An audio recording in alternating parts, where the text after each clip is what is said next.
Hello everyone. तो analysis करते हैं हम निफ्टी की कि कल क्या व्यू हम देख सकते हैं निफ्टी के लिए, निफ्टी बैंक निफ्टी में कि अब हम आगे का क्या व्यू देख सकते हैं स्विंग ट्रेड के हिसाब से। तो अगर हम ये वीकली चार्ट खुला है, वीकली टाइम फ्रेम के हिसाब से देखें तो इसको मैं मिटा देता हूँ। ये देगा। हाँ, सॉरी सॉरी सॉरी। हाँ, वीकली टाइम फ्रेम के हिसाब से देखें तो यहाँ पे देखो बहुत ही बढ़िया सपोर्ट लेके ये बहुत बड़ी कैंडल बना के ऊपर गए थे। फिर ऑब्वियसली कंटिन्यूअसली एक महीना साइडवेज में रहा। एक दो तीन चार, हाँ, 1 से 1.5 महीना ये साइडवेज में रहा। उसके बाद एक साइडवेज का बहुत ही अच्छा ब्रेकआउट आया है। तो इस ब्रेकआउट के बाद हम जानते हैं कि एक देखो एक ट्रायंगल बन रहा है। हम जानते हैं इस ब्रेकआउट के बाद कहाँ जाता है मार्केट, एक ऊपर जानी चाहिए। अगर हम एक ब्रेकआउट ट्रेडर के हिसाब से देखें या सोचे तो सोचे समझे तो इसका ट्रेड जहां तक है ऊपर जाना चाहिए, क्योंकि एक बहुत ही अच्छा वॉल्यूम और कैंडल्स के साथ इसने ब्रेकआउट कर दिया है। और अगर हम weekly sorry daily time frame के हिसाब से देखें तो ये देखिए, सॉरी वीकली, एक और चीज बताता हूँ। वीकली टाइम फ्रेम के हिसाब से देखते हैं और आप कैंडल स्टिक चार्ट पैटर्न जानते हैं। खुल गया। कैंडल स्टिक चार्ट पैटर्न वो सब जानते हैं। तो ये देखिए इसने एक रेड कैंडल बनी है, उसके बाद देखो एक इनसाइड ग्रीन कैंडल बनी यहाँ पे, ठीक है। उसके बाद इनसाइड के बाद उसने क्या किया, प्रीवियस वीक दो कैंडल का ब्रेकआउट करके ऊपर चला गया। तो ऑलमोस्ट निफ्टी टॉप उसमें ऑल टाइम हाई में आने वाला है।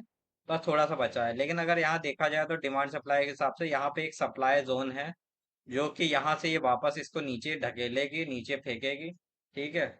और अगर हम एक ब्रेकआउट के हिसाब से तो हमारा व्यू ऊपर ही होना चाहिए। और इतने वर्ल्ड वॉर हो रहे हैं, इतने युद्ध हो रहे हैं और इतने क्राइसिस के बावजूद निफ्टी देख रहे हो इतना ऊपर जा रहा है, तो भाई मानना पड़ेगा इंडियन मार्केट को कि ऊपर जा रही है इतने क्राइसिस होने के बाद भी।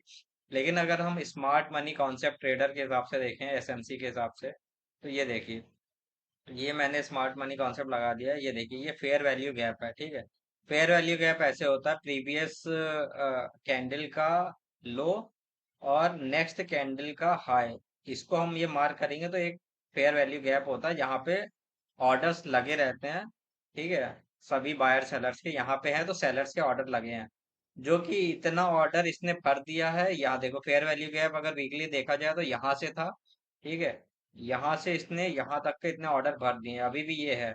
अब मुझे लग रहा है अगर स्मार्ट मनी कॉन्सेप्ट के हिसाब से देखें तो ये सबके एसएल ले रहा है और यहाँ ऑर्डर लेने के बाद ये एक नीचे आने वाला है। लेकिन अगर इसके बाद ऊपर एक और डिमांड सप्लाई जोन है, उसके बाद फिर ऊपर जाता, फिर आपको एक स्विंग देखने को मिलेगा। जैसे ये नीचे आके इसमें एक स्विंग मिल रहा था, तो उसी टाइप का हमको एक स्विंग देखने को मिल सकता है। आप ये कैंडल देख के तुरंत बाय ना कर लीजिएगा, कोई भी हो। तो ठीक है, हम डेली टाइम फ्रेम में देखते हैं। इसको मैं ड्राइंग हटा देता हूँ। डेली टाइम फ्रेम में क्या हो रहा है, ये देखो छोटी छोटी कैंडल्स बनी, एक बड़ी बड़ी ग्रीन्स बनती जा रही है, मतलब बायर्स इंटरेस्टेड हैं हमारे इसमें मार्केट को ऊपर ले जाने के लिए। और ये देखो, ठीक है। तो वैसे हम इंट्राडे के हिसाब से देखें तो कल के लिए क्या हो सकता है, 1 आवर टाइम फ्रेम में। 1 आवर टाइम फ्रेम में देखो, अभी कैंडल्स और छोटी होती जा रही है, ठीक है। तो ये एक बार नीचे आ सकता है, अभी वैसे ही फेयर वैल्यू गैप में है ही और इतना पेनिट्रेट कर ही चुका है। ये नीचे वापस यहाँ पे ऑर्डर लेने के लिए आ सकता है, जैसे ही ऑर्डर लेगा और ये डिमांड जोन है और प्लस फेयर वैल्यू गैप, यहाँ ऑर्डर लेके एक फिर एक ऊपर मार सकता है। और यहाँ तक के लिए कल हम टारगेट ले सकते हैं, अगर इसके नहीं सॉरी यहाँ तक स्विंग ट्रेड ले सकते हैं, 25,000 के आसपास वापस आ सकता है। और अगर हम 15 मिनट टाइम फ्रेम में देखें, 15 मिनट टाइम फ्रेम में ये देखिए ये काफी बड़ा हो जाएगा। तो इंट्राडे के लिए अगर हम देखते हैं कल, तो कल एक मार्केट यहाँ पे देखो दो शूटिंग स्टार टाइप पैटर्न बन चुके हैं। अगर फ्लैट मार्केट खुलती है, कि रेड कैंडल बनती है, तो हम एक सेल साइड के लिए जा सकते हैं। एक यहाँ से वापस ऊपर आएगा, फिर एक रेड कैंडल बनती है, तो यहाँ का एसएल लेके हम सेल साइड के लिए जा सकते हैं और ये हमारा पहला टारगेट रहेगा। और ये दूसरा इंट्राडे में। और अगर हैवी सेलिंग आई तो हम यहाँ तक का भी ले सकते हैं, ठीक है। फिर यहाँ से एक मार्केट वापस रिवर्स हम देख सकते हैं 25,200 के आसपास। और हमने क्या कहा था, 25,000 यहाँ तक की मार्केट हम ये गैप है यहाँ भरने भी आ सकती है। फिर यहाँ से हम एक रिबाउंड ले सकते हैं मार्केट का। अगर मार्केट बिग गैप अप खुलती है तो क्या करेंगे, बिग गैप अप खुलेगी तो ऑब्वियस सी बात है उसके बाद एक रेड कैंडल ही बन जाएगी और रेड कैंडल पे आप सवार हो सकते हैं एक छोटे नियर बाय टारगेट के लिए या फिर इस टारगेट के लिए, ठीक है। और अगर यहाँ पे एक ग्रीन कैंडल बन जाती है, एक ब्रेकआउट होता है, तो हम एक बाय की साइड के लिए दे सकते हैं। जो पहला रेजिस्टेंस होगा R1 R2, उसके लिए हम एक टारगेट ले सकते हैं निफ्टी में कल के लिए। ठीक है। तो चलिए बैंक निफ्टी देखते हैं। बैंक निफ्टी में क्या है, बैंक निफ्टी का इंट्राडे, पहले वीकली टाइम फ्रेम खोल लेते हैं बैंक निफ्टी का। ठीक है। बैंक निफ्टी में देखो, बैंक निफ्टी में भी सेम निफ्टी जैसी बहुत बड़ी कैंडल बनी है, लेकिन बैंक निफ्टी क्या है, थोड़ा साइडवेज टू अप हो के ऊपर गया है।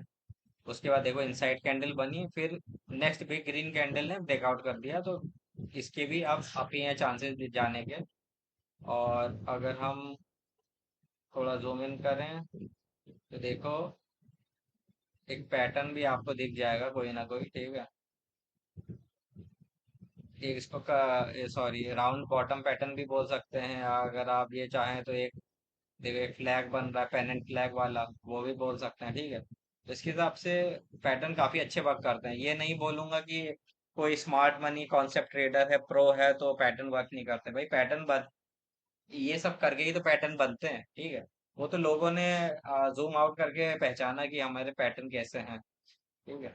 अब अगर हम स्मार्ट मनी कॉन्सेप्ट खोलते हैं, फेयर वैल्यू गैप, तो देखो फेयर वैल्यू गैप के लिए इसको नीचे आना पड़ेगा, ऑर्डर्स उठाएगा, उसके बाद ही जाएगा। ठीक है।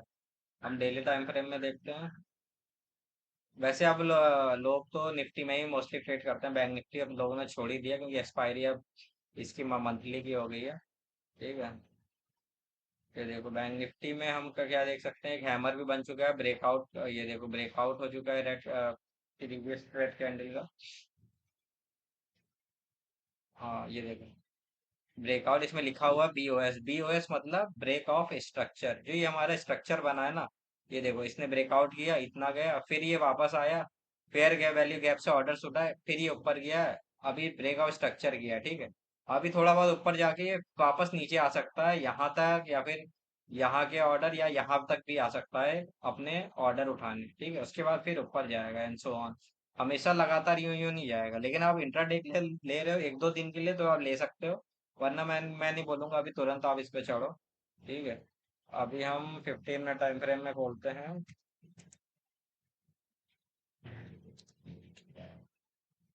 तो बैंक निफ्टी का ये है 15 मिनट टाइम फ्रेम में ट्रेड। तो इसमें भी सेम पैटर्न है, ये देखो क्या बना है, लास्ट में एक ग्रीन कैंडल बन गई है। ठीक है। उसके बाद उसमें बियरिश एनगल्फिंग बन गई है, ब्रेक ऑफ स्ट्रक्चर तो किया, बियरिश एनगल्फिंग बन गई है। अगर कॉस्ट टू कॉस्ट खुलता है, एक रेड कैंडल बनती है, हम नीचे का ट्रेड ले लेंगे, ये पहले टारगेट दूसरे टारगेट के लिए। ठीक है। दूसरा ये हमारा टारगेट रहेगा 57,000 के आसपास का, पहला रहेगा 57,200 के आसपास का। ठीक है। और ये गैप अप खुलता है, रेड कैंडल बनती है, तो भी हम लोग बोलूंगा, मैं बोलूंगा नियर बाई ये टारगेट के लिए आप एक छोटा ट्रेड ले लीजिएगा। ठीक है। और इन केस अगर ग्रीन गैप अप खुल के ग्रीन कैंडल ही बन जाती है, ठीक है, तो मैं बोलूंगा एक बाय साइड जाइएगा, 1 मिनट 10 मिनट और 5 मिनट होल्ड कीजिएगा, देखिएगा क्या पैटर्न और क्या साइकोलॉजी मार्केट का क्या बन रहा है। और अगर गैप डाउन खुलती है या ग्रीन कैंडल बनती है, यहाँ पे आप बाय कर लीजिएगा। जैसे इसके ब्रेकआउट होता है, एक नियर बाय टारगेट के लिए आप स्मॉल उसके लिए स्कैल्पिंग कर सकते हैं या बाय कर सकते हैं, क्योंकि मॉर्निंग में ट्रेड बहुत अच्छे मिलते हैं और मूवमेंट बहुत अच्छा आता है मॉर्निंग का, ये देख रहे हो। खाली लेकिन पिछले बार की 27 हाँ 27 का ही ऐसा मॉर्निंग था जिसमें थोड़ा साइडवेज हुआ, लेकिन बैंक निफ्टी तो नहीं हुआ।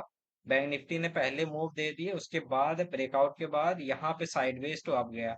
इसमें लोगों काफी प्रीमियम वो खाए थे। तो कल के लिए मैंने बता दिया क्या ट्रेड आप निफ्टी और बैंक निफ्टी में कर सकते हैं। धन्यवाद।